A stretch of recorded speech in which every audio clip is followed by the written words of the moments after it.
வணக்கம். ஞாயிற்றுக்கிழமை ஜூன் மாதம் 7ஆம் தேதி, பராபவ வருஷம் வைகாசி மாதம் 24ஆம் தேதி.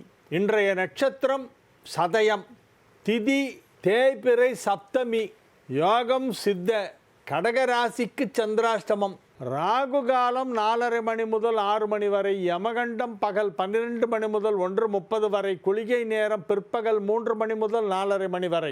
நல்ல நேரம் என்கின்ற சுப ஹோரைகள் காலை 7 மணி முதல் 9 மணி வரை, 11 மணி முதல் 12 மணி வரை, மதியம் 2 மணி முதல் 4 மணி வரை, மாலை 6 மணி முதல் 7 மணி வரை, இரவு 9 மணி முதல் 11 மணி வரை. இன்றைய கிரக நிலவரம்: மேஷத்தில் செவ்வாய், ரிஷபத்தில் சூரியன், மிதுனத்தில் புதன் சுக்கிரன், கடகத்தில் குரு, சிம்மத்தில் கேது, கும்பத்தில் சந்திரன் ராகு, மீனத்தில் சனி. இனி தெரிஞ்சுக்கலாம் வாங்க.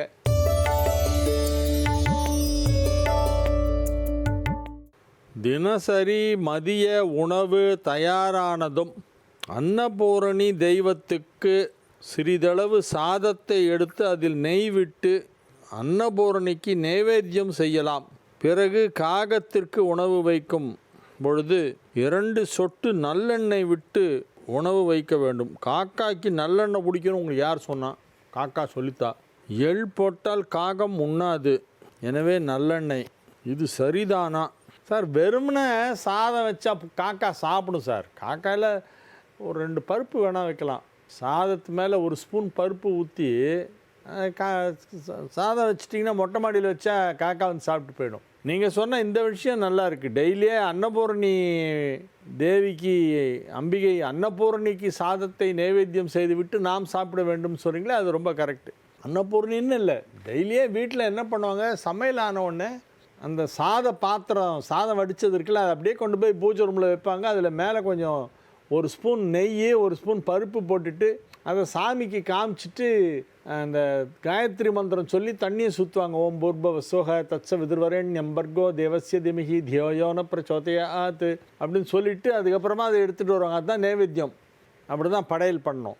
அப்புறமா நம்ம ரெகுலராக சாப்பிட்ற மாதிரி நம்ம எடுத்து போட்டுக்கிட்டு சாப்பிட்றது. அதெல்லாம் அப்புறமா வெறும் சாதத்தை மட்டும் நைவேத்தியம் பண்ணால் போகிறோம். எனக்கு தெரிஞ்ச ஒரு நண்பர் இருக்கார். அவர் வீட்டில் செய்கிற எல்லாத்தையுமே நைவேத்தியம் பண்ணுவார். காலையில் காஃபி கொடுத்தாங்கன்னா அந்த காஃபியை கொண்டு போய் சாமி முன்னால் வச்சுட்டு வேண்டிட்டு தான் காஃபி குடிப்பார். அதே மாதிரி சாயந்தரம் எதாவது டிஃபன் பண்ணுறாங்க வீட்டில், பஜ்ஜி போண்டா பக்கோடா அந்த மாதிரி எதாவது பண்ணால் அதை ஒரு பிளேட் எடுத்துகிட்டு போய் அங்கே வச்சுட்டு தான் சாமி முன்னால் காமிச்சிட்டு தான் அவர் சாப்பிடுவார். சாப்பாடை சாமி முன்னால் வச்சுட்டு தான் சாப்பிடுவார். சாப்பாடு, காஃபி, டீ, டிஃபன்லேருந்து எல்லாமே கடவுளுக்கு முன்னால் வச்சுட்டு தான் சாப்பிடுவார். அந்த மாதிரி ஒரு வழக்கம் இருக்குது. அதாவது அந்த உணவை வழங்கியதற்காக நன்றி. அந்த உணவை சாப்பிட்ற அளவுக்கு நமக்கு இன்றைக்கி உடல்நிலை இருக்கே, அதுக்காக நன்றி. சில பேரால் சாப்பிட முடியல. அதனால் ஆரோக்கியமாக இறைவன் நம்மை வைத்திருக்கிறான். சாப்பிட்ற அளவுக்கு உடம்பில் ஆரோக்கியம் இருக்குது அப்படிங்கிறதுக்காக நன்றி சொல்வது. எனவே இந்த நைவேத்தியம் பண்ணுறதுங்கிறதே ஒரு வகையிலே இறைவனுக்கு நன்றி சொல்வது என்று எடுத்துக்கொள்ளலாம். மேஷ லக்னம், அதன் அதிபதி உட்பட 5 கிரகம் ரிஷபத்தில், ராகு, செவ்வாய், சனி, குரு, சுக்கிரன் 2001 இருப்பது எத்தகைய பலனை தரும்? நல்லது தான் சார். அந்த கிரக சேர்க்கை வந்து தீமை செய்ய சார். ஏன்னா அது ரிஷபத்தில் சேர்ந்துருக்கு. ரிஷபத்துக்கு அதிபதியும் கூடவே இருக்குது, சுக்கிரனும் இருக்குது. அதற்கு நட்பு கிரகமான சனியும் கூடவே இருக்குது. அதனால் ஒன்றும் ஆகாது. எனக்கு தெரிஞ்ச இந்த 2001 தான் இந்த கிரக அமைப்பு வந்தது. 2001 அப்போ நல்லா தான் இருந்தது. அப்போ பிறந்த குழந்தைங்கள்லாம் நல்லா இருக்காங்க. இப்போல்லாம் கல்யாணம் ஆகிட்டுருக்கு ஒருத்தருக்கா. கிரகப்பிரவேசம் முடிந்து விட்டது. பழனியா பிள்ளை, திருநெல்வேலி கிரகப்பிரவேசம் பண்ணியாச்சு. அதுக்கப்புறம் 2-3 மாதம் கழித்து வீட்டுக்குள்ளே போகிறோம். கிரகப்பிரவேசம் முதல்ல பண்ணிவிட்டு அதுக்கப்புறம் 2-3 மாதம் கழித்து தான் வீட்டுக்குள் நுழைகிறோம். அப்போ ஏதாவது பூஜை செய்ய வேண்டுமா? வெறும் ஒரு பிள்ளையார் பூஜை பண்ணிவிட்டு தேங்காய் உடைச்சிட்டு உள்ளே போயிடலாம். எத்தனை நாளுக்குள் குடி போக வேண்டும்? ஒரு 3 மாதத்துக்குள்ளேயாவது போகணும். அதுவே ரொம்ப லேட்டு. கிரகப்பிரவேசம்லாம் 1 வாரம் முன்னால் பண்ணால் போகிறோம். சில பேர் காலையில் கிரகப்பிரவேசம் பண்ணிட்டு சாயந்தரம் ஷிஃப்டிங் பண்ணிட்டு போயிடுறாங்க. கிரகப்பிரவேசத்துக்கு முன்னெல்லாம் பசுமாடு கூட்டு வரதான் ரொம்ப விசேஷமாக ஒரு முக்கியமான ஒரு விஷயமாக அதை கருதுவார்கள். ஆனால் இப்போ 3வது மாடியில் ஃப்ளாட் வாங்குகிறான், பசுமாடு எப்படி கூட்டு வருது? படி ஏறாது மாடு. ஏற்ற கூட ஏற்றலாம், இறங்கத்தை கால் மடங்கிடும். அப்புறம் அந்த பாவம் நமக்கு வரும். அதனால் மாடிக்கெல்லாம் பசுமாடு கூட்டு போகிறது அவ்வளோ சாத்தியமில்லை என்பதால் பசுமாட்டை வீட்டுக்குள் அழைத்து கொண்டு வரும் வழக்கமே இப்பொழுது போய்விட்டது. அதனால் என்ன பண்ணுறாங்க, கீழே கிரவுண்ட் ஃப்ளோரில் மாடை வரவழைச்சு அங்கே கோபூஜை பண்ணிடுறாங்க தரையில். அதுக்கப்புறம் மேலே போய் கிரகப்பிரவேசம் வீட்டு உள்ளே பண்ணுறாங்க. முதல்ல கோபூஜை பண்ணணும் இல்லையா, அந்த கோபூஜையை தரையில் பண்ணிடுறாங்க, கிரவுண்ட் ஃப்ளோர்லேயே பண்ணிடுறாங்க. பண்ணிவிட்டு அதுக்கப்புறமா இவங்கெல்லாம் மங்கள பொருட்களை எல்லாம் எடுத்துக்கிட்டு அதுக்கப்புறமா மாடிக்கு போகிறாங்க, தன்னுடைய சொந்த ஃப்ளாட்டுக்கு. நாங்கள் ஆவணி மாதம் புதுமனை புகுவிழா செய்யலாம் என்று இருக்கிறோம். அதற்கு தகுந்த நாள் பார்த்து செய்யுமாறு உங்களை தாழ்மையுடன் கேட்டுக்கொள்கிறேன். சார், நீங்கள் எனக்கு இதில் அனுப்புங்க, என்னோடய வெப்சைட்டில் அனுப்புங்க. இதை திருமணத்திற்கு 10 பொருத்தங்கள் என்கிறார்கள், ஆனால் 12 பொருத்தங்கள் இருக்கிறதே. 12 இல்லை, 21 பொருத்தம் இருக்குது. ரொம்ப டீப்பாக போனோம்னா அதில் இந்த 10 பொருத்தங்களில் ரஜ்ஜு பொருத்தம், யோனி பொருத்தம் ரெண்டும் கம்பல்சரி. அதில் ஏதாவது ஒன்று இல்லைன்னா கூட அவ்வளோதான், பண்ணக்கூடாது. ரஜ்ஜு பொருத்தம் இருக்கணும், யோனி பொருத்தம் இருக்கணும், ரெண்டும் ரொம்ப முக்கியம். ராசி 8 6ஆகவும் 6 8ஆகவும் அமையக்கூடாது. ஆண் ராசியிலிருந்து பெண் ராசி, பெண் ராசியிலிருந்து ஆண் ராசி, எதுவுமே 6 8 8 6 வரக்கூடாது, சஷ்டாஷ்டக தோஷம். அது தவிர ரஜ்ஜு யோனி இருக்கணும். தெற்கு நோக்கி அமர்ந்தவாறு சந்தனம் அரைக்கக்கூடாது என்று சொல்கிறார்களே, நான் கேள்விப்பட்டதே இல்லை இது வரைக்கும். சந்தனம் அரைக்கிறதுக்கெல்லாம் தசை பார்ப்பாங்களா என்ன? சந்தன கல் கட்டை நிறைய இடத்துல இருக்கும், எல்லாம் அரைப்பாங்க. எங்கள் வீட்டிலே பூஜைக்கு சந்தன கல் கட்டை இருக்கும், அது எங்கள் அப்பா தான் அரைப்பார். விஷ்ணு சாஸ்திரம் சொல்லிகிட்டே சந்தனம் அரைப்பார் அவர். சந்தனம் அரைச்சி அதுலேருந்து எடுத்து தான் பூஜை பண்ணுவாங்க. பழைய காலத்தில் எல்லா வீட்டிலுமே சந்தன அரைக்கிற கல் பதிச்சிருப்பாங்க பூஜை ரூம் பக்கத்தில்.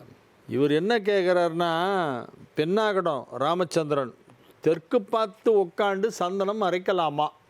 சந்தேகம் வந்தால் வேணாம் சார், தெற்கு விட்ருங்க, மற்ற திசையை பார்த்து உட்காருங்க, அவ்வளோதான். Vimala Parthasarathy assistant professor. பிள்ளையார்பட்டி கற்பக விநாயகர் 9 நவகிரகங்களையும் கட்டுப்படுத்தி தனக்குள் வைத்திருக்கிறார் என்று கூறுகிறார்களே. பிள்ளையார்பட்டி பிள்ளையார் மட்டும் இல்லை, எல்லா பிள்ளையாருமே தனக்குள்ளே வச்சுருக்காங்க. பிள்ளையார்னாலே நவகிரகத்தை கட்டுப்படுத்தக்கூடியவர். அங்கே அந்த மாதிரி கேலண்டரில் ஃபோட்டோ போட்டிருக்காங்க, அது அழகாக இருக்குது பார்க்குறதுக்கு.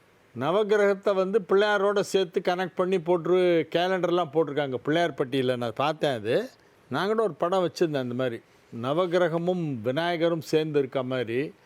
விநாயகருங்கிறது சிவனுடைய அம்சம், அதனால் சிவன் அம்சமாக இருக்கிறதுனால நவகிரகம் அவருக்குள் கட்டுப்படும். சிவனுக்கு கட்டுப்பட்டது தானே நவகிரகமே. சிவனை மீறி நவகிரகம் ஒன்றும் பண்ண முடியாது. பிள்ளையாருங்கிறது யார்? சிவனுடைய ஒரு ரூபம், அவரும் சிவனுடைய புத்திரன் தானே. அதனால் அவர் நவகிரகங்களை எல்லாம் கட்டுப்படுத்தக்கூடிய ஒரு தெய்வம். அவர் கட்டுப்படுத்தி வைத்திருக்கிறார், தனக்குள் வைத்திருக்கிறார் என்று சொல்வது ரொம்ப சரியான ஒரு விஷயம். ஆனால் இதில் பிள்ளையார்பட்டி பிள்ளையார் மட்டும்தான் அப்படி வச்சுருக்காரு அப்படின்னா, அப்போ மற்ற ஊர் பிள்ளையாரெலாம் கும்பிட்டாக்கா நவகிரகம் கட்டுப்படாதா? அது நீங்கள் கேட்ட கேள்வி அது விமலா பார்த்தசாரதி. விநாயகரை வழிபட்டாலே நவகிரகங்களை கட்டுப்படுத்தும். எனக்கு பிள்ளையார்பட்டி பிள்ளையார்கிட்ட ரொம்ப ஈடுபாடு ஜாஸ்தி. நான் வருஷத்துக்கு ஒரு தரம் போகிற வழக்கம் உண்டு. இந்த கோவிலில் பூஜை பண்ணுற பெரியவர்லேருந்து எல்லாருமே எனக்கு நல்ல பழக்கமானவங்க தான். பிச்சை குருக்கள் தான் அங்கே பிரதானமாக இருக்கார். வேத பாடசாலை வச்சு நடத்துகிறார், வேதம் ஆகமம்லாம் சொல்லி கொடுக்குறார். நிறைய ஸ்டூடெண்ட்ஸை தயார்படுத்தியிருக்கார் அவர். வெளிநாடுகள்லாம் இருக்கக்கூடிய நம்ம கோவில்களுக்கெல்லாம் இன்றைக்கி பூஜை பண்ணுறதுக்கு இவர் தான் இங்கேருந்து அனுப்புவார், குருக்களே அனுப்புவார். ஆன்மீக உலகிலே பெரிய ஒரு மதிப்பும் மரியாதையும் உள்ளவர் பிச்சை குருக்கள் அவர்கள். அதே மாதிரி பாடசாலை வச்சு நடத்தக்கூடிய ராஜா குருக்கள், ராஜா பட்டர், திருப்பரங்குன்றம் ராஜா பட்டர், தூத்துக்குடி செல்வம் பட்டர், இவங்க எல்லாமே ஆன்மீகத்திற்காக மிகப்பெரிய சேவை செய்து கொண்டு இருப்பவர்கள். அதனால் பிள்ளையார்பட்டி பிள்ளையார் எனக்கு ரொம்ப பிடிச்ச பிள்ளையார், எனக்கு ரொம்ப ஈடுபாடு உண்டு. பொதுவாகவே விநாயகர் வழிபாடு நவகிரகங்களின் நன்மையை, நவகிரகங்கள் நமக்கு நன்மை செய்வதற்கு விநாயகர் வழிபாடு தேவை. பி சுரேஷ், திருச்சி மாவட்டம், லால்குடி சுரேஷ் கேட்குறாரு, புஷ்கர நவாம்சத்தில் ஒரு கிரகம் அமர்ந்து திசை நடத்தினால் அது பொருளாதார உயர்வை ஏற்படுத்தும் என்று சொல்கிறார்களே, இது பற்றி தங்கள் கருத்து என்ன? ஆமாம் சார், நல்ல கரெக்டாக கேட்டீங்க. பெரிய செல்வ செழிப்பு ஏற்படும், பெரிய செழிப்பு ஏற்படும். நவாம்சத்தில் அந்த மாதிரி ஒரு வலுவாக இருந்த ஒரு கிரகம் தசை நடத்தினா அந்த தசை நமக்கு நல்ல ஏஜில் வரணும். தசை எந்த வயசில் வருதுங்கிறது ரொம்ப முக்கியம். பெரிய செல்வத்தை கொடுக்கும், அதில் எந்தவித சந்தேகமும் இல்லை. ராமச்சந்திரன் பெண்ணாடம், உடுப்பி ஹோட்டல் மாடி. 111 மேற்கு மெயின் ரோடு. சிவாலயங்களில் எந்த தெய்வங்களை எத்தனை முறை வலம் வர வேண்டும்? கொடிமரத்துக்கு அடியில் உள்ள பலிப்பீடத்தை தொடக்கூடாது என்று சொல்கிறார்களே, உண்மையா? பலிப்பீடத்தை நம்ம தொட வேண்டாம். அது ஒரு சாதம் உருண்டை வைப்பாங்க இதிலெல்லாம் உச்சிகால பூஜைக்கு, அப்புறம் மற்ற நேரத்துக்கெல்லாம் அந்த மாதிரி வைக்கிற ஒரு வழக்கம் உண்டு. அது பலின்று சொல்லுவாங்க. அதுக்கப்புறமா சிவாலயங்களில் எந்த சன்னதியை எவ்வளோ முறை வலம் வரணும்னு சொல்கிறீங்க? எல்லாத்தையுமே ஒரு தரம் வந்தால் போகிறோம், இல்லை 3 தரம் பண்ணுங்கள். ஒன்று இல்லைன்னா 3. நவகிரகத்தை மட்டும் 9 தரம். ஏன்னா 9 கிரகம் இருக்குல்ல, அதனால் 9 வாட்டி பண்ணணும்.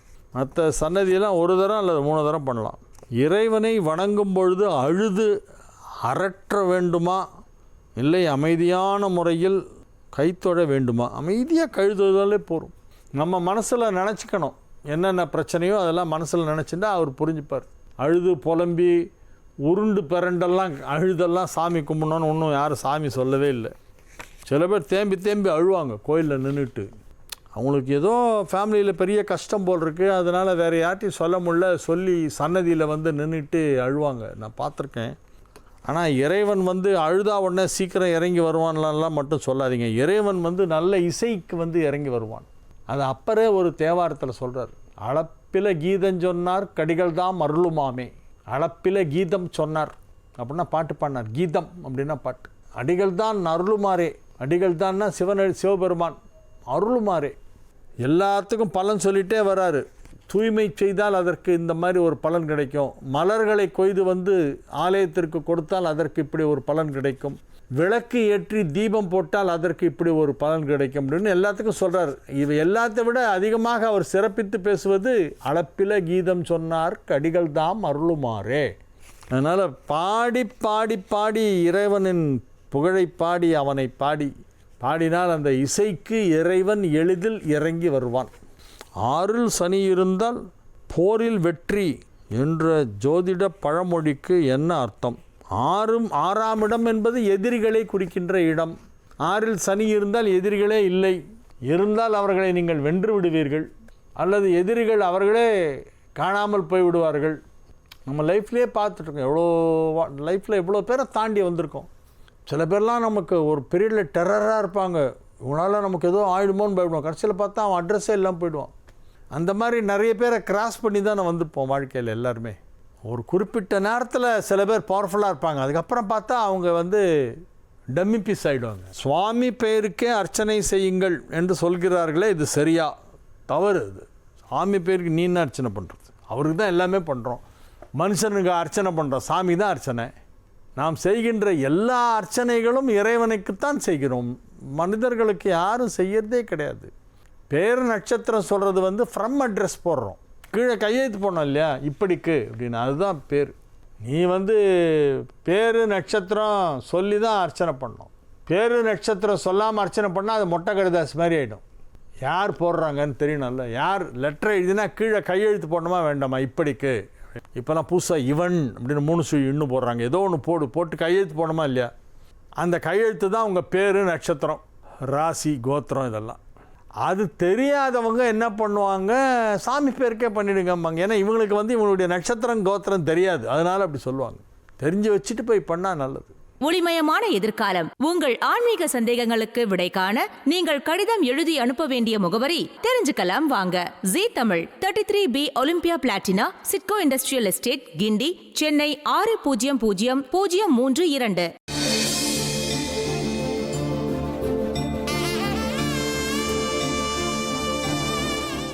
மேஷ ராசிக்கு இன்றைய நாள் நன்மைகள் அதிக அளவில் நடைபெறுகின்ற நல்ல நாள். 11ஆம் இடத்திலே சந்திரன் ராகு, இது ஒரு பெரிய யோகம்.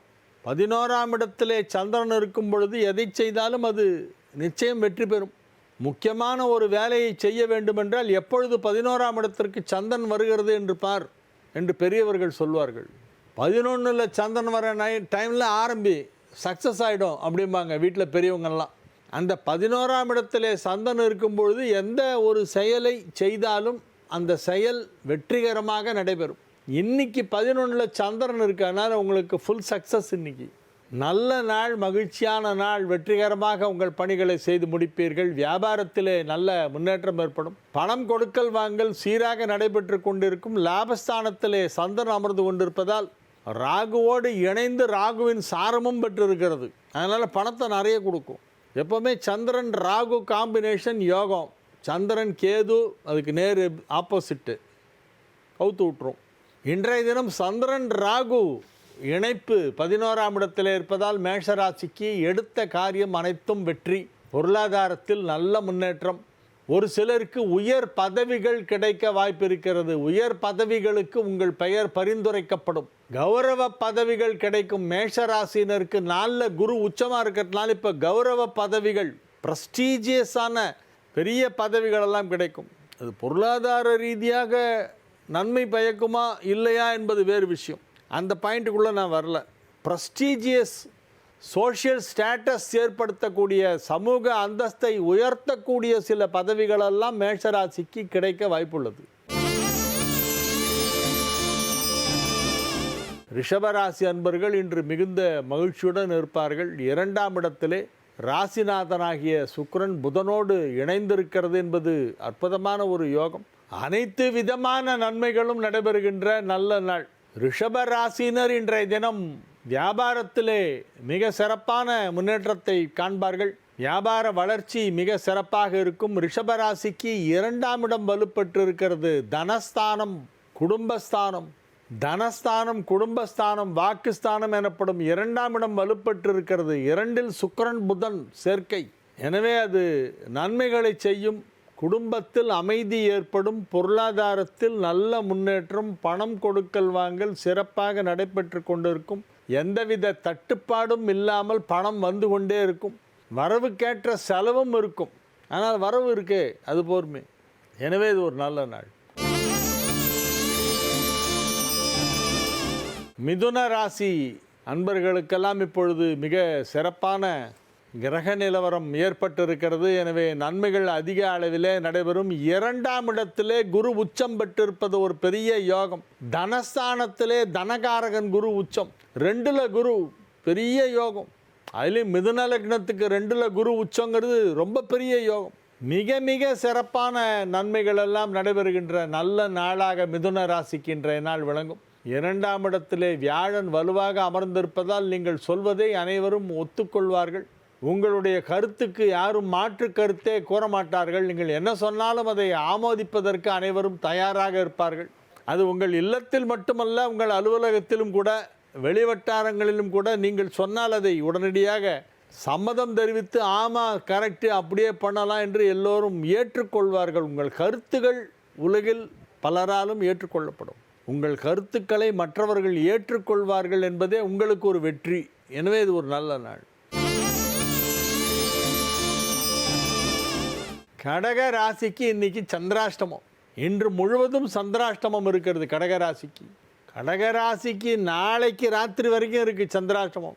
நாளை இரவு 11:23 வரை இருக்கிறது. இன்று முழுவதும் இருக்கிறது, நாளை முழுவதும் இருக்கிறது. இன்னைக்கு நாளைக்கும் 2 நாளைக்கு கடகராசிக்கு சந்திராஷ்டமம். எனவே அமைதியாக இருக்க வேண்டும். அதிகமாக பேசக்கூடாது. சர்ச்சைக்குரிய விஷயங்களை பற்றி வாயே திறக்கக்கூடாது. வேணும்னே உங்களை கான்ட்ரவர்சியில் மாட்டி உண்ணுங்கிறதுக்காக யாராவது ஏதாவது பேசுவாங்க. சர்ச்சைக்குரிய விஷயங்களில் நீங்கள் தலையிட வேண்டாம். யாரோ ஏதோ பேசிட்டு போட்டும். சோஷியல் மீடியாவில் யாரோ 2 பேர் சண்டை போட்டுப்பாங்க. இந்த பசங்க, சின்ன பசங்களாம் இருக்காங்களா, அவங்க என்ன பண்ணுவாங்க, அதில் போய் நடுவில் இவங்க கமெண்ட் பண்ணுவாங்க. எக்ஸுக்கும் ஒய்க்கும் ஏதோ தகராறு, அதில் நீ இன்னத்துக்கு நடுவில் மூக்க நுழைக்கிற. In what way you are affected by that. அந்த மாதிரி தேவையில்லாத சோஷியல் மீடியா கான்ட்ரவர்சிலெல்லாம் இன்றைக்கி மூக்க நுழைக்காதீங்க. சண்டை சச்சரவுக்கே போகாதீங்க. இன்றைக்கி சந்திராஷ்டமம் இருக்குது கடகத்துக்கு.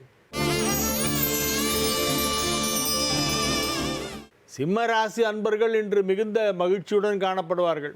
9ஆம் இடம் வலுப்பெற்று இருக்கிறது. 9ஆம் இடத்தில் 9 கூடைய செவ்வாய் ஆட்சி பலம் பெற்றிருக்கிறது. பூமி சம்பந்தமான பிரச்சனைகள் முடிவுக்கு வரும். குடியிருக்கும் இடத்தில் ஏதாவது சட்ட சிக்கல் இருந்தால் இப்பொழுது அது சரியாகிவிடும். உங்களுக்கு சாதகமாக அமையும். தீர்ப்பு உங்களுக்கு சாதகமாக இருக்கும். வழக்குகள் ஏதேனும் நடைபெற்று கொண்டிருந்தால் இப்பொழுது அது முடிவுக்கு வரும். நன்மைகள் அதிக அளவிலே நடைபெறுகின்ற நல்ல நாள். வியாபாரம் நன்றாக நடைபெறும். உத்தியோகத்தில் நல்ல முன்னேற்றம் ஏற்படும். குடும்பத்தில் அனைவரும் ஒற்றுமையாக சந்தோஷமாக இருக்கக்கூடிய நல்ல நாளாக இந்த நாள் விளங்குகிறது. கன்னி ராசிக்கு இன்றைய தினம் மிக சிறப்பான நன்மைகள் எல்லாம் நடைபெறுகின்ற நல்ல நாள். 11ஆம் இடத்திலே குரு உச்சம் பெற்றிருப்பது ஒரு சிறப்பான யோகம். 10ஆம் இடத்திலே புதன் சுக்கிரன் இணைந்திருப்பதும் மிக சிறப்பான யோகம்.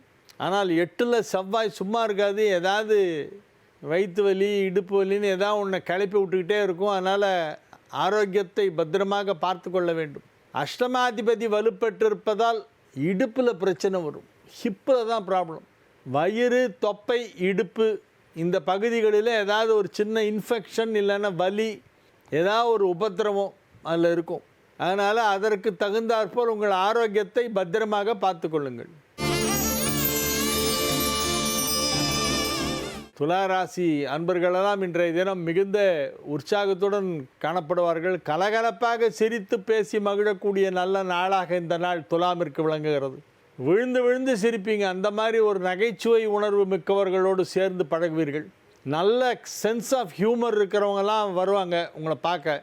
அவங்கெல்லாம் உங்கள் ஃப்ரெண்ட்ஸுங்க இல்லை ரிலேட்டிவ்ஸாக இருப்பாங்க. அவங்களாம் ரொம்ப நாள் கழித்து பார்க்கும்போது அவங்களோட சேர்ந்து நீங்களும் சந்தோஷமாக பேசி கலகலகலன்னு சிரித்து உற்சாகமாக இருப்பீர்கள், மகிழ்ச்சியாக இருப்பீர்கள். அதிக நன்மைகள் நடைபெறுகின்ற நல்ல நாள். விருச்சிக ராசிக்கு இன்றைய தினம் மிக சிறப்பான நன்மைகள் நடைபெறக்கூடிய நல்ல நாள். 9ல் குரு உச்சம். ஓடினவனுக்கு 9ல் குரும்பாங்க. ஓடினவனுக்கு 9ல் குருன்னா என்ன அர்த்தம்னா பிரச்சனையை விட்டு தப்பித்து ஓடியவன். அப்போ நீங்கள் you will come out of all ப்ராப்ளம்ஸ்னு அர்த்தம். அனைத்து பிரச்சனைகளிலிருந்தும் நீங்கள் விடுபடுவீர்கள் என்பதுதான் அதன் பொருள். ஓடினவனுக்கு 9ல் குருன்னா எல்லா விதமான பிரச்சனையிலேருந்து நீங்கள் வெளியே வந்துடுவீங்க. எனவே இது ஒரு ரொம்ப நல்ல நேரம். 9ல் குருங்கிறது சாதாரண விஷயம் இல்லை. 5 குடைவன் 9ஆம் இடத்திலே உச்சமடைந்திருப்பது யோகம். ராசியாதிபதி 6ஆம் இடத்திலே ஆட்சி பலம் பெற்றிருப்பது யோகம். நன்மைகள் அதிக அளவிலே நடைபெறக்கூடிய நல்ல நாள். தனுசு ராசிக்கு இன்றைய நாள் நன்மைகள் அதிக அளவில் நடைபெறுகின்ற நல்ல நாளாக விளங்குகிறது.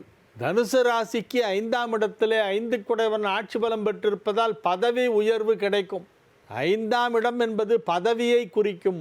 5ஆம் இடம் என்பது பிள்ளைகளை குறிக்கும். பதவி ஸ்தானம், புத்திரஸ்தானம். அந்த 5ஆம் இடம் வலுவாக இருக்கிறது. 5ஆம் இடம் வலுப்பெற்றிருப்பதால் உங்கள் அலுவலகத்திலே உங்களுக்கு எதிர்பாராத திடீர் பதவி உயர்வு கொடுப்பார்கள். நல்ல நாள், மகிழ்ச்சியான நாள். ஆனந்தமாக இருப்பீர்கள், அமைதியாகவும் இருப்பீர்கள். சந்தோஷமான ஒரு நல்ல நாளாக இந்த நாள் விளங்கும். மகர ராசிக்கு இன்றைய தினம் மிக சிறப்பான நன்மைகள் நடைபெறக்கூடிய நல்ல நாள். ராசிக்கு 7ஆம் இடத்திலே குரு உச்சம் பெற்றிருக்கிறது. ராசிக்கு 7ஆம் இடத்திலே குரு உச்சம் பெற்று ராசியை பார்த்து கொண்டிருப்பதால் நன்மைகள் அதிக அளவிலே நடைபெறும். உச்சம் பெற்ற குரு உங்கள் ராசி அதிபதியை பார்க்கிறது 9ஆம் பார்வையாக. 7ஆம் பார்வையாக ராசியை பார்க்கிறது. 9ஆம் பார்வையாக உங்கள் ராசி அதிபதி சனியை பார்க்கிறது. ராசியையும் பார்த்து ராசி அதிபதியையும் பார்த்து கொண்டிருக்கிறது உச்சம் பெற்ற குரு. எனவே உங்களுக்கு எந்தவித பிரச்சனையும் வராது. மிகவும் சந்தோஷமாக திருப்தியாக இருக்கக்கூடிய நல்ல நாளாக இந்த நாள் விளங்கும். வியாபாரம் சிறப்பாக நடைபெற்று கொண்டிருக்கும். பொருளாதாரத்திலே நல்ல முன்னேற்றம் ஏற்படும். பணம் கொடுக்கல் வாங்கல் திட்டமிட்டபடி நடைபெறும். வியாபாரத்திற்கு தேவையான கையிருப்பு பணம் இருந்து கொண்டே இருக்கும். மகிழ்ச்சியாக இருப்பீர்கள். குடும்பத்தில் சுப நிகழ்ச்சி நடத்த வேண்டும். அது எப்போ நடக்க போகுதுன்னு தெரியலையே அப்படின்னு ஒரு கவலை இருக்கும். கவலையப்படாதீங்க. கூடிய சீக்கிரம் உங்களுடைய விருப்பங்கள் நிறைவேறும். உங்கள் இல்லத்தில் சுப நிகழ்ச்சி நடைபெறும். கும்பராசிக்கு இன்றைய நாள் மகிழ்ச்சியான நாள். மிக சிறப்பான நிலையிலே கிரகங்களெல்லாம் அமைந்திருக்கின்றன. 5ஆம் இடத்தில் புதன் சுக்கிரன் என்பது ஒரு பெரிய யோகம். 5ஆம் இடம் என்பது பூர்வ புண்ணிய ஸ்தானம். உங்கள் ராசிக்கு 5ஆம் இடம் மிதுனம். இப்பொழுது அந்த மிதுனத்திலே புதனும் சுக்கிரனும் ஒன்றாக இணைந்து விட்டன. 2 சுப கிரகங்கள். 5ஆம் வீட்டிற்கு அதிபதி புதன். உங்களுக்கு மிகப்பெரிய யோகத்தை கொடுக்கக்கூடிய கிரகம் சுக்கிரன். அவை இரண்டும் 5ஆம் இடத்தில் போய் ஒன்றாக மெர்ஜ் ஆயிடுச்சு. அப்படியே சூப்பராக இருக்குது, ரொம்ப நல்லா இருக்குது. எதிர்பாராத சில நன்மைகள் உங்கள் வியாபாரத்திலே நடைபெறும், தொழிலில் நடைபெறும். மகிழ்ச்சியாக இருப்பீர்கள், ஆரோக்கியமாக இருப்பீர்கள். அனைத்து விதமான நன்மைகளும் நடைபெறக்கூடிய நல்ல நாளாக இந்த நாள் விளங்குகிறது. குடும்ப வாழ்க்கை மகிழ்ச்சியாக இருக்கும், வியாபாரம் நன்றாக இருக்கும், உத்தியோகம் நன்றாக இருக்கும், ஆரோக்கியம் நன்றாக இருக்கும். மீன ராசிக்கு இன்றைய நாள் மிக மிக சிறப்பான நன்மைகள் எல்லாம் நடைபெறுகின்ற நல்ல நாளாக விளங்குகிறது. 2ஆம் இடத்திலே 2 குடைவன் ஆட்சி, 5ஆம் இடத்திலே ராசி அதிபதி உச்சம், 4ஆம் இடத்திலே 4 குடைவன் ஆட்சி, 12ஆம் இடத்திலே சந்திரன் இருப்பதால் செலவு ஜாஸ்தியாகும். இன்றைக்கி 1000 ரூபா பட்ஜெட்டில் முடிச்சிடலான்ட்டு போவீங்க, போனால் 10,000 ரூபா பில்லில் வந்து நிற்கும். அதனால் செலவுகளை கட்டுப்படுத்த வேண்டும் என்பது ஒன்று தான் இன்றைய தினம் ஒரு சின்ன வார்னிங். ஆனால் அது கூட நல்லாயிருக்கும். இன்றைக்கி நாள் நல்லாயிருக்கும், சந்தோஷமாக இருப்பீங்க, ஜாலியாக வெளியிலலாம் போயிட்டு சுற்றிட்டு வருவீங்க. நிறைய ஹோட்டலில் சனி ஞாயிறு போனால் சாப்பிட உட்காரத்துக்கு டேபிளே கிடைக்கல, வெளியில் பேர் கொடுத்துட்டு வெயிட் பண்ண வேண்டியிருக்கு. சார் உங்கள் டோக்கன் நம்பர் 175, வெயிட் பண்ணுங்கள் கூப்பிட்றேன் அப்படிம்பார் ஒருத்தர். கருப்பு பேண்ட்டு வெள்ளை சட்டை போட்டு டை கட்டி நிற்பார் வாசலில் ஒருத்தர், பாவம். அவர்கிட்ட நம்ம பேரை கொடுத்துட்டு உட்காந்துருக்கணும். எப்போ டேர்ன் வருதோ அப்போ தான் உள்ளே கூப்பிடுவாங்க, டேபிள் காலி, நீங்கள் 4 பேர் தானே, இப்படி வாங்க இப்படி வாங்க இப்படி வாங்க கூப்பிட்டு போகிற. அங்கே பார்த்தா 4 பேர் சாப்பிட்டுட்டு இருப்பாங்க, அவங்க பின்னால் நெல்லுங்க, அவங்க எழுந்தோடனே உட்காருங்கம்மா. அவன் சாப்பிட்றத பார்த்துக்கிட்டே இருக்கணும் நம்ம. என்ன காரணம், ஏன் இப்படியெல்லாம் கூட்டம் வருது அப்படின்னு கேட்டால், சார் நம்ம வீட்டு பொம்பளைங்கள்லாம் சனி ஞாயிறில் சமையலே பண்ணுறதில்ல சார், எல்லோரும் ஹோட்டல் வந்துடுறாங்க தெரியுமா அப்படின்றார் ஒருத்தர். எங்கள் வீட்டில் பண்ணுவாங்க, அதனால் எனக்கு தெரியல. எப்போ ஒரு தடவை நான் ஹோட்டலுக்கு போனால் அங்கே ஜேன்னு கூட்டம். என்னடான்னா பொம்பளைங்கள்லாம் சமைக்க மாட்டாங்க சார், சனி ஞாயிறில் அவங்களுக்கு ரெஸ்ட் வேணாமா, அதனால் சமைக்கிறது இல்லை. அப்போ மற்ற நாளில் அப்படின்னு நான் தான் சமைக்கிறேன் அப்படின்றார் அவர். அப்போ எல்லாம் ரெஸ்ட்டு சனி ஞாயிறு. மற்ற நாளில் இவர் சமைக்கிறாராம், சனி ஞாயிறு லேடிஸ் சமைக்க மாட்டாங்களாம், மற்ற நாள் நான் தான் சார் சமைக்கிறேன் அப்படிம்பார் அவர். அப்போ 5 நாள் இவர் சமைப்பார், 2 நாள் ஹோட்டலில், 7 நாள் தான் அவங்க சமைக்கிறது இல்லை. இன்றைய தினம் மகிழ்ச்சியான நாள், விருந்து உபசாரங்களிலே கலந்து கொள்ளக்கூடிய வாய்ப்பு இருக்கிறது. அனைத்து விதமான நன்மைகளும் நடைபெறக்கூடிய நல்ல நாளாக விளங்குகிறது. வியாபாரத்தின் மூலமாக வரவேண்டிய பணம் கைக்கு வந்து சேரும். வியாபாரத்தின் மூலமாக வரவேண்டிய பணம் கைக்கு வந்து சேரும். எனவே இது ஒரு மிக சிறப்பான நல்ல நாள். நாளைய விசேஷங்கள், நாளைக்கு கால பைரவர் வழிபாடு, தேய்பிறை அஷ்டமி. நாளைக்கு தேய்பிறை அஷ்டமி மாலை நேரத்திலே கால பைரவர் வழிபாடு செய்ய வேண்டும். அனைத்து சிவன் கோவில்களிலும் பைரவர் சன்னதி இருக்கும். அந்த பைரவருக்கு பூஜை செய்வார்கள் மாலை நேரத்திலே. கால பைரவ அஷ்டகம் என்னும் ஒரு ஸ்லோகம் ஆதிசங்கரர் அருளி செய்தது. காசிக்கு ஆதிசங்கர பகவத்பாதால் சென்றிருந்தபோது அந்த காலபைரவர் கோவிலிலே அவர் பாடிய காலபைரவ அஷ்டகம் அது. அந்த காலபைரவ அஷ்டகத்தை சொல்லி அது கேட்டு வழிபாடு செய்ய வேண்டும். பைரவர் வழிபாடு செய்தால் தீய சக்திகள் அருகில் வராது, கண் திருஷ்டி விலகும்.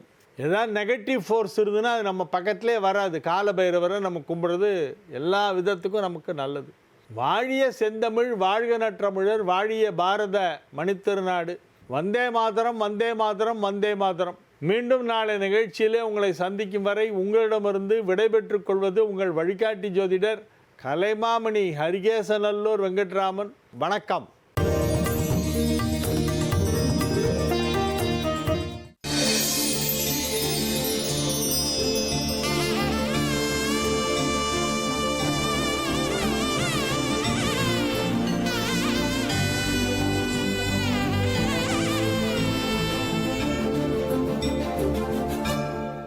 ஜீ தமிழ் தொலைக்காட்சி நேயர்களுக்கு இனிய காலை வணக்கம்.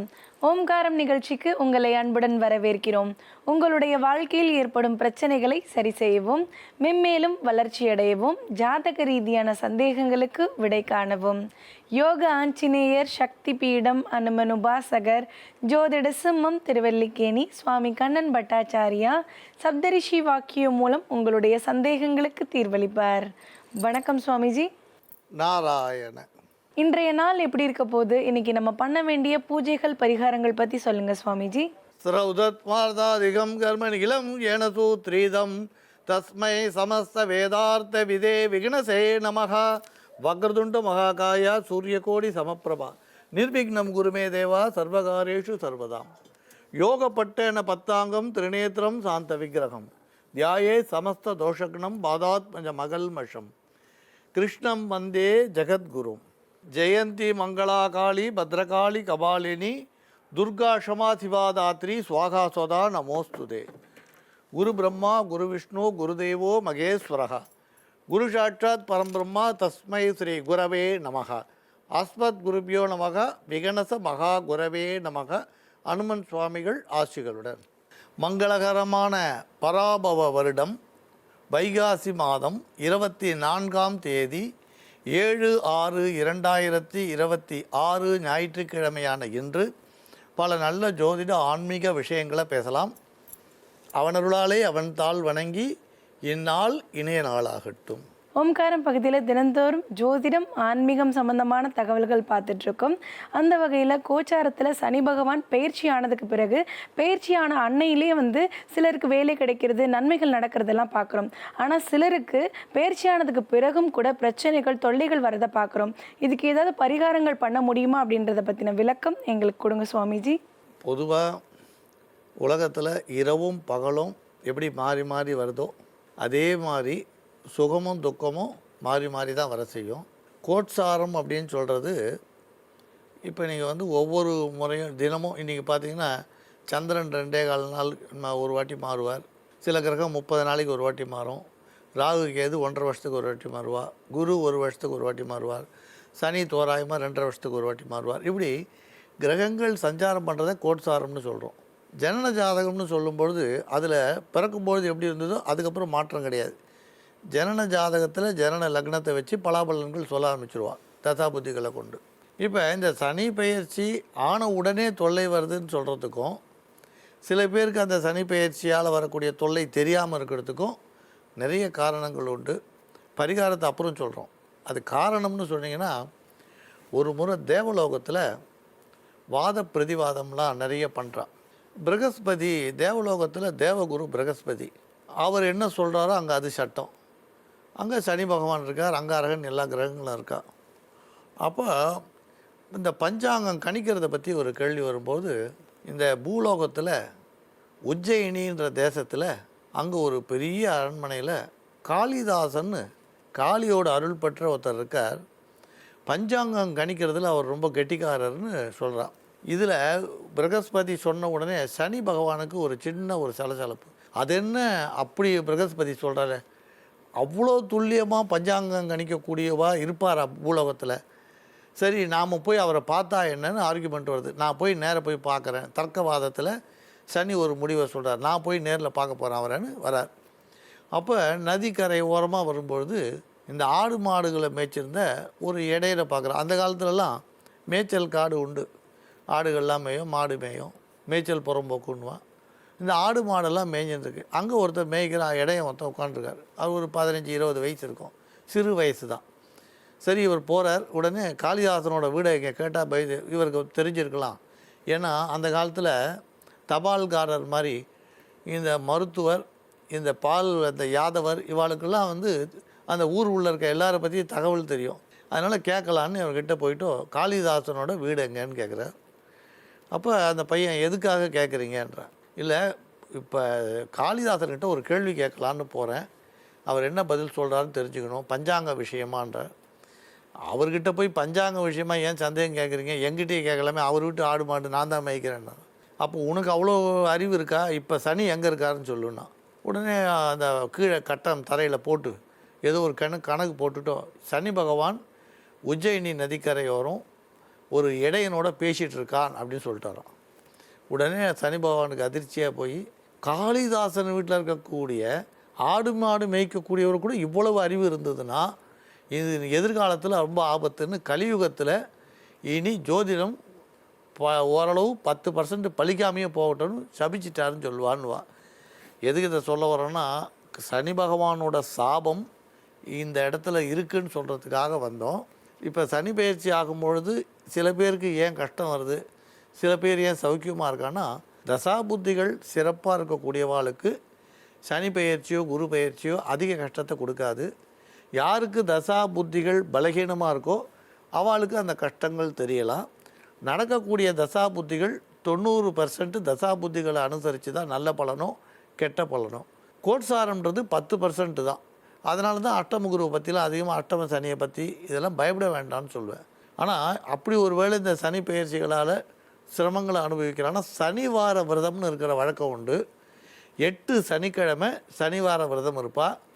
அப்போ ஒவ்வொரு சனிக்கிழமையும் எள்ளு சாத நைவேத்தியம் பண்ணி சனியை பிரார்த்தனை பண்ணி நைவேத்தியம் பண்ணுவாள். சனி பகவானோட ஸ்லோகங்களை சொல்லுவாள். சனி பகவானோட காயத்ரியை ஜபிப்பா. சிலர் பூஜையில் கருப்பு வஸ்திரம் கட்டி அந்த பக்கங்களில் ஆந்திரா கர்நாடக பக்கங்களில் கருப்பு வஸ்திரம் கட்டி பூஜையில் அன்றைக்கி உட்கார்ற வழக்கம் உண்டு. 8வது வாரம் நவகிரகங்களை போய் தரிசனம் பண்ணி சனி பகவானுக்கு அபிஷேக வழிபாடுகள் பண்ணி தான தர்மங்கள் பண்ணி எள்ளு சாதம் நைவேத்தியம் பண்ணி எல்லாரும் ஏழைகளுக்கு கொடுப்பான்னு சொல்லுவாள். இது சனி பகவானோட அருளை நமக்கு தேர்த்து கொடுக்கும்னு சொல்லுவாள். இது சனிவார விரதம்னு இதை பற்றி தனியாக சொல்லியிருக்கா. அது மாதிரி பிரச்சனை இருக்கும்போது நல்ல சரித்திரம் படிக்கலாம், சுந்தரகாண்ட பாராயணம் பண்ணலாம், சனிவார விரதம் இருக்கலாம். இதெல்லாம் சனி பகவானால் வரக்கூடிய தொல்லைகளை நிவர்த்தி பண்ணணும்னு சொல்லுவாள். இன்னும் பல அபூர்வ விஷயம் பின்னால் பேசலாம். இப்போ ஜோதிட ஆன்மீக கேள்விக்கு போகலாம். அவனருளாலே அவன் தாள் வணங்கி இந்நாள் இனிய நாள் ஆகட்டும். சனிப்பெயர்ச்சிக்கு பிறகும் சிலருக்கு தொல்லைகள் ஏற்படுறதுக்கான காரணம் என்ன, அதை நிவர்த்தி செய்ய என்ன பரிகாரம் அப்படின்றத பற்றின தெளிவான விளக்கம் கொடுத்ததுக்கு நன்றி சுவாமிஜி. நேர் அழைப்பில் காத்துட்ருக்குறாங்க. வணக்கம். வணக்கம். வணக்கம்மா, எங்கேருந்து பேசுகிறீங்க? உங்கள் பேர் என்னம்மா? நாங்கள் சேலத்துலேருந்து பேசுகிறோங்க. எங்கள் பையனுக்காக பேசுகிறோம். சொல்லுங்கம்மா, என்ன கேட்கணுமா? எங்கள் பையன் பேர் கௌதம். அவனுக்கு அரசு வேலை கிடைக்கிறத பற்றி கேட்கணும். சரிங்கம்மா, என்ன படிச்சிருக்காங்கம்மா அவங்க? அவன் பிஎஸ்சி அக்ரிகல்ச்சர், எம்எஸ்சி ஹார்டிகல்ச்சர் படிச்சிருக்காங்கங்க. சரிங்கம்மா, எக்ஸாம் ஏதாவது எழுதியிருக்கிறாங்களாம்மா? எக்ஸாம் எழுதுனா அப்புறம் வேலை கிடைக்கல. இப்போ மறுபடியும் புதுசாக படிக்கிறேன் அப்படின்னு ஆரம்பிச்சிருக்காங்கங்க. அரசு வேலைக்காக படிக்கிறேன்னு ஸ்டார்ட் பண்ணியிருக்காங்கங்க. சரிங்கம்மா, அவருடைய பிறந்த தேதி, ராசி, நட்சத்திரம் சொல்லுங்கம்மா. அவருடைய பிறந்த தேதி 20/5/1999. ராசி கடக ராசி, பூசம் நட்சத்திரம். சரிங்கம்மா, அரசு சம்பந்தமான வேலை வாய்ப்பு கிடைக்கிறதுக்கு என்ன பரிகாரம் பண்ணணும்ன்றத சுவாமிஜி உங்களுக்கு சொல்லுவாங்கம்மா. சுவாமிஜி, சப்தரிஷி வாக்கியப்படி அரசு உத்தியோக லாபத்துக்கு என்ன பரிகாரம் வருதுன்னு பார்க்கலாம்.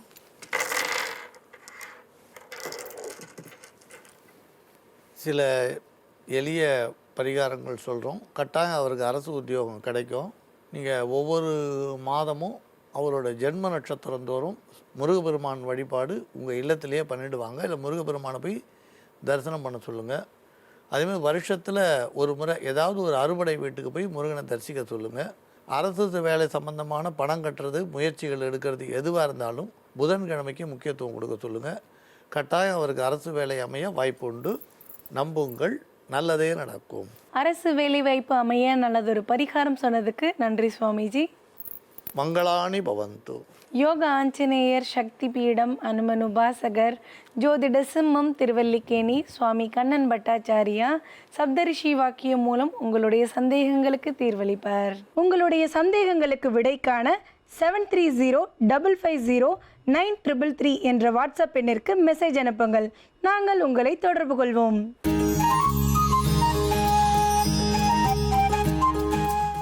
உலகெங்கும் பார்த்து ரசித்து கொண்டிருக்கும் ஜீ தமிழ் தொலைக்காட்சி நேயர்களுக்கு அன்பார்ந்த காலை வணக்கம். நேயர்களே, நம்ம உடலில் கட்டி வீக்கம் இதெல்லாம் ஒரு சில பேருக்கு வரும். அந்த கட்டி வீக்கம் வந்ததுன்னா என்ன பண்ணுறதுன்னு தெரியாமல் ரொம்ப சிரமப்படுவாங்க. உடலுக்கு உள்ளே வந்தாலும் பாதிப்பு தான், உடலுக்கு வெளியே இருந்தாலும் பாதிப்பு தான். சாதாரணமாக தோலில் வரக்கூடிய கட்டி வீக்கத்துக்கு மேலே பத்துலாம் போட்டால் கொஞ்சம் ஆறும். அப்படி இல்லைன்னா அதற்குண்டான சிகிச்சை முறைலாம் நம்ம மேற்கொள்வோம். அதேமாதிரி உள் உறுப்புகளில் வயிற்றில் ஏதாவது கட்டி வீக்கம்லாம் வந்தால் என்ன பண்ணுறதுன்னு தெரியாமல் ரொம்ப சிரமப்படுவாங்க. பரிசோதனை செய்து பார்ப்பாங்க, அதற்குண்டான மருந்து மாத்திரைலாம் செஞ்சு சாப்பிடுவாங்க. அதே மாதிரி ஒரு சில கட்டிகளை கரைத்து வெளியேற்றதுக்கு ரொம்ப தீவிரமான மருந்து மாத்திரை சாப்பிடணும். அப்படி முடியலன்னா ஆப்ரேஷன் தான் பண்ணணும். அதேமாதிரி கருப்பையில் ஒரு சில பெண்களுக்கு இந்த கட்டி வீக்கம்லாம் வரும். Fibroid, endometrium, chocolate cyst, PCOD, நீர்க்கட்டி, இது போல் பாதிப்புலாம் நிறையா வரும். அதற்கு நம்ம வீட்லேயே ஒரு சில மூலிகைகளை தயார் செய்து முதல்ல சாப்பிட்டு பார்க்கணும். அதில் குறைஞ்சா பார்க்கணும், குறையலைன்னா அதற்குண்டான மருத்துவ முறைகளை நம்ம மேற்கொள்ளணும். சாதாரணமாக நம்ம வீட்டில் சாப்பிட்றதுக்கும் வெளியில் ஒரு சில மூலிகைகளை வாங்கி சாப்பிட்றதுக்கும் மருந்து மாத்திரை சாப்பிட்றதுக்கும் நிறைய வித்தியாசம் இருக்குது. அந்த வகையில் இன்றைக்கு சதகுப்பை என்று சொல்லக்கூடிய மூலிகை வைத்து ஒரு மருந்து தயார் செய்ய போகிறோம். இந்த மருந்து சுரப்பிகளின் இயக்கத்தை சமச்சதற்கு பயன்படுது. நம் உடலில் எங்கெல்லாம் சுரப்பிகள் இயங்குதோ அந்த சுரப்பிகளின் இயக்கத்தை சமச்சதற்கு பயன்படுது. குறிப்பாக சொல்ல போனால் பெண்களுக்கு கருப்பையில் ஈஸ்ட்ரோஜன், ப்ரொஜெஸ்டரான் இவற்றின் அளவை சமன் செய்வதற்கு அது ரொம்ப பெருதவியாக இருக்கக்கூடியது. அதே சமயத்தில் கருப்பையில் வரக்கூடிய நீர்க்கட்டி, சதைக்கட்டி, ஃபைப்ராய்டு இவற்றையெல்லாம் கரைத்து வெளியேற்றுவதற்கும் சதகுப்பை, லவங்கப்பட்டை இதெல்லாம் நிறைய பயன்படக்கூடியது. இன்றைக்கு ஒரு மருந்து ஒன்று தயார் செய்ய போகிறோம். இந்த மருந்து சுரப்பிகளின் இயக்கத்தை சமன் செய்வதற்கும் உள்ளே வரக்கூடிய நம்ம உடலுக்கு உள்ளே வரக்கூடிய கட்டி வீக்கத்தை கரைப்பதற்கும் பயன்படக்கூடியது. முக்கியமாக மாதவிடாய் நேரத்தில் வரக்கூடிய வயிற்று வலி, இடுப்பு வலி இவற்றையெல்லாம் சரி செய்வதற்கும் கருப்பை இயக்கத்தை சமன் செய்வதற்கும் பயன்படக்கூடியது. அந்த மருந்து தயார் செய்யும் விதத்தை இப்பொழுது பார்க்கலாம். நேயர்களே, கருப்பையில் ஏற்படும் கட்டிகளை கரைக்கக்கூடிய மருந்து எப்படி செய்யறதுன்னு இப்போ பார்க்கலாம். இதற்கு தேவையான பொருட்கள்: சதகுப்பை, அதிமதுரம், லவங்கப்பட்டை, ஏலக்காய், நாட்டு சர்க்கரை. இப்போ இந்த பொருட்களை பயன்படுத்தி எப்படி ஒரு மருந்து தயார் பண்ணுறதுன்னு பார்க்கலாம். ஒரு பாத்திரத்தில் 200 மில்லி தண்ணீர் ஊற்றிக்கலாம். தண்ணி லேசாக சூடானதும் சதகுப்பை 1/2 ஸ்பூன் அளவுக்கு போட்டுக்கலாம். இது கூட அதிமதுரம் ஒரு சிறிய துண்டு இடித்து போட்டுக்கலாம். இது கூட லவங்கப்பட்டை ஒரு சிறிய துண்டு உடைச்சி போட்டுக்கலாம். இது கூட ஒரு ஏலக்காயை கிள்ளி சேர்த்துக்கலாம். கடைசியாக 1 ஸ்பூன் அளவு நாட்டு சர்க்கரை சேர்த்துக்கலாம். இப்போ இதை எல்லாத்தையும் ஒன்றா சேர்த்து நல்லா சுண்டா காய்ச்சிக்கலாம். இதில் நாட்டு சர்க்கரைக்கு பதிலாக பனை வெல்லம் தேவைப்பட்டாலும் சேர்த்துக்கலாம். இதை ஒரு டீ மாதிரியும் சாப்பிட்டுட்டு வரலாம். காலையிலையும் சாப்பிடலாம், அப்படி இல்லைனாலும் மாலை நேரத்தில் கூட சாப்பிடலாம். முக்கியமாக பெண்களுக்கு கருப்பையில் ஏற்படக்கூடிய நீர்க்கட்டிகளை கரைக்கக்கூடியது, மாதவிடாய் நேரத்தில் ஏற்படக்கூடிய வயிற்று வலியை சரி செய்யக்கூடியது. ஒரு சில பெண்களுக்கு மாதவிடாய் நேரத்தில் மாதவிடாய் ஆரம்பிக்கிறதுக்கு ஒரு முன்னாடியே ஒரு 2-3 நாட்கள் முன்னாடியே மூட் ஸ்விங்குன்னு சொல்லுவோம். அதாவது மனநிலையில் மாற்றங்கள் ஏற்படும். அவங்களுக்கு ஒரு பயம், பதட்டம் இதெல்லாம் இருக்கும். அதே மாதிரி தொடை பகுதியிலையும் இடுப்பு வலியும் அதிகமாக இருக்கும். இந்த பாதிப்புகள் எல்லாத்தையுமே சரி செய்யக்கூடியது. இப்போ இந்த மருந்து நல்லா சுண்டிடுச்சு. இதை வேற ஒரு பவுலில் வடிகட்டி எடுத்துக்கலாம். இதில் முக்கியமாக சதகுப்பையை சேர்த்துருக்கோம். இது சதகுப்பை சோயக்கீரை விதைன்னு சொல்லுவாங்க. சதகுப்பை பார்க்கறதுக்கு சீரகம் போல் இருக்கும். சீரகம் உருளையாக இருக்கும். இது தட்டையாக இருக்கும். கிட்டத்தட்ட வாசனை பார்த்தீங்கன்னா இது ரொம்ப நல்லா வாசனையாக இருக்கும். சீரகத்தோட வாசனை வேறு மாதிரி இருக்கும். இந்த சதகுப்பையோட வாசனை வேறு மாதிரி இருக்கும். நல்லா நறுமணம் மிக்கது இந்த சதகுப்பை. இந்த சதகுப்பையில் விட்டமின் ஏ இருக்குது, விட்டமின் சி இருக்குது, டானின் இருக்குது, கார்டியக் இருக்குது, கிளைக்கோசைடு இருக்குது, ஃபோலியேட் இருக்குது, கேம்ப்ரால் இருக்குது. இதில் இருக்கக்கூடிய சத்துக்கள் நம்ம உடலில் சேர்ந்ததுன்னா நிறைய நோய்களை போக்குவதற்கு பயன்படக்கூடியது. கட்டி வீக்கத்தை குறைப்பதற்கு பயன்படக்கூடியது. செரிமான மண்டலத்துக்கு அதிக நன்மை செய்யக்கூடியது. வாந்தி, குமட்டல், எதுகளிப்பு இது போன்ற உபாதைகளை போக்குவதற்கு நிறைய பயன்படக்கூடியது. நம் உடலுக்கு அதிக நோய் எதிர்ப்பு சக்தியை கொடுப்பதற்கும் வைரஸ், பாக்டீரியா, பூஞ்சை தொற்று இவற்றையெல்லாம் அழித்து வெளியேற்றுவதற்கும் நிறைய பயன்படக்கூடியது சதகுப்பை. லவங்கப்பட்டையை சேர்த்திருக்கோம். லவங்கப்பட்டை நம்ம வீட்டிலேயே இருக்கக்கூடியது. இதுவும் பெண்களுக்கு கருப்பைக்கு அதிக நன்மையை செய்யக்கூடியது. உடல்ல இருக்கக்கூடிய கெட்ட கொழுப்பெல்லாம் கரைத்து வெளியேற்றுவதற்கு பயன்படக்கூடியது. இதில் இரும்பு சத்து இருக்கு, துத்தநாகம் இருக்கு, தாமிரம் இருக்கு, விட்டமின் சி இருக்குது, பாஸ்பரஸ் இருக்கு, நிறைய சத்துக்கள்லாம் இருக்கு. நம்ம உடல்ல வரக்கூடிய நிறைய நோய்களை போக்குவதற்கு லவங்கப்பட்டை நிறைய பயன்படக்கூடியது. அதுக்கப்புறம் அதிமதுரம் சேர்த்திருக்கோம். அதுவும் நாட்டு மருந்து கடையில் கிடைக்கக்கூடியது. ஏலக்காய் சேர்த்துருக்கோம். அது நம்ம வீட்டிலே இருக்கக்கூடிய பொருள் தான். இதில் எல்லாத்துலேயுமே நிறைய சத்துக்கள்லாம் இருக்குது. இந்த மருந்தை சின்ன குழந்தைங்க, பெரியவங்க எல்லோருமே சாப்பிடலாம். சின்ன குழந்தைங்களுக்கு வாந்தி, குமட்டல், ஒரு 5 வயசுக்கு மேலே இருக்கக்கூடிய குழந்தைங்களுக்கு வயிற்று உப்பசம் இருக்கும், எதுகளிப்பு இருக்கும், அதனால சாப்பிடவும் மாட்டாங்க. சின்ன குழந்தைங்க அடிக்கடி வெளியில் விற்கக்கூடிய தின்பண்டங்கள்லாம் சாப்பிடுவாங்க. சாலை ஓரங்களில் இருக்கக்கூடிய தின்பண்டங்கள், அதே மாதிரி பாக்கெட்டில் பதப்படுத்தப்பட்ட உணவுகள்லாம் சாப்பிடுவாங்க. ஒரு சில உணவுகள்லாம் கெட்டு போயிருக்கும், அது அவங்களுக்கு தெரியாது, அப்படியே சாப்பிடுவாங்க. உப்புச்சுவை கொஞ்சம் நிறையா இருந்ததுன்னா தெரியாது, அப்படியே சாப்பிடுவாங்க. அதனால வயிற்று உப்பசம், வயிற்றுப்போக்கு, வயிற்று வலி இதெல்லாம் வருவதற்கு வாய்ப்புண்டு. அந்த மாதிரி சின்ன குழந்தைங்களுக்கு வயிற்று வலி இருந்தாலும், வயிற்று உப்புசம் இருந்தாலும், பசிக்கலன்னு சொன்னாலும் இது போல ஒரு மருந்து தயார் செய்து காலை, மதியம், இரவு 3 வேளையும் வயசுக்கு தகுந்த மாதிரி ஒரு தேக்கரண்டியோ 2 தேக்கரண்டியோ கொடுத்தீங்கன்னா இந்த மருந்தில் இருக்கக்கூடிய சத்துக்கள் செரிமான மண்டலத்தில் இருக்கக்கூடிய இந்த பாதிப்பை போக்குவதற்கும், நல்லா பசி எடுப்பதற்கும், வாந்தி, குமட்டல், வயிற்று வலி, வயிற்றுப்போக்கு இவற்றையெல்லாம் போக்குவதற்கும் பயன்படக்கூடியது. அதே மாதிரி பெரியவங்க வெளியில் ஹோட்டல்லலாம் போயிட்டு சாப்பிடுவாங்க. இந்த நான்வெஜ்லாம் நிறைய சாப்பிடுவாங்க. அதனால கெட்டுப்போன உணவுகளால் ஒரு சில பாதிப்புகள்லாம் வரும். வயிற்றுப்போக்கு ஏற்படும், வாந்தி ஏற்படும். அந்த மாதிரி இருக்கிறவங்களும் இது போல ஒரு மருந்து தயார் செய்து காலை, மதியம், இரவு 3 வேளையும் ஒரு 50 மில்லியன் அளவுக்கு சாப்பிட்டாங்கன்னா செரிமான மண்டலத்தில் இருக்கக்கூடிய அந்த கெட்டுப்போன உணவுகள்லாம் வெளியேறும். வாந்தி, குமட்டல் கட்டுப்படும். அதே மாதிரி வயிற்றுப்போக்கு இருந்தாலும் அவற்றை கட்டுப்படுத்துவதற்கும் பயன்படக்கூடியது. பெண்களுக்கு கருப்பையில் பாதிப்பு இருந்தாலும் சரி, ஹார்மோன் சுரப்பில் ஏற்றத்தாழ்வு இருந்தாலும் இது போல ஒரு மருந்து தயார் செய்து காலையில் ஒரு 50 மில்லியன் அளவுக்கு தொடர்ந்து சாப்பிடணும். மாதவிடாய் நேரத்தில் மட்டும் சாப்பிட வேணாம். அந்த மாதிரி ஒரு 3 மாதம் சாப்பிட்டாங்கன்னா கருப்பையில் இருக்கக்கூடிய பாதிப்பெல்லாம் படிப்படியாக குறையும். மாதவிடாயை ஒழுங்குபடுத்துவதற்கும், கருப்பையில் சுரக்கக்கூடிய ஹார்மோன் சுரப்பை சமன் செய்வதற்கும் பயன்படக்கூடியது. கருப்பையில் ஏற்படும் நீர்க்கட்டிகளை சரி செய்யக்கூடிய மருந்து தயார். இது எப்படி செய்யறதுன்னு இன்னொரு முறை பார்க்கலாம். ஒரு பாத்திரத்தில் 200 மில்லி தண்ணீர் ஊற்றி சதகுப்பை, அதிமதுரம், லவங்கப்பட்டை, ஏலக்காய், நாட்டு சர்க்கரை இது எல்லாத்தையும் ஒன்றா சேர்த்து சுண்ட காய்ச்சி வடிகட்டி எடுத்தோம்னா இந்த மருந்து மருந்து தயார்.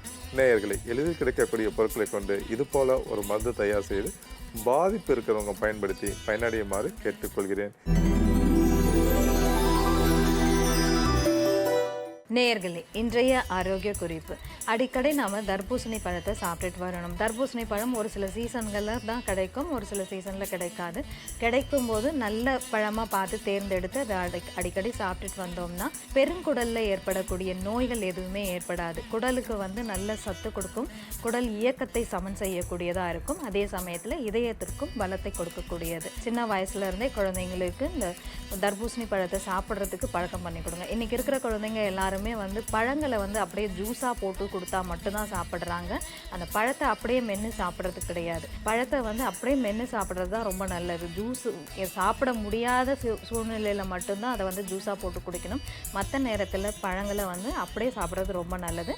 அந்த வகையில் தர்பூசணி பழத்தை சின்ன குழந்தைங்களுக்கு சாப்பிடக்கூடிய பழக்கத்தை ஏற்படுத்தி கொடுங்க. மீண்டும் மற்ற நிகழ்ச்சியில் சந்திப்போம். நன்றி, வணக்கம்.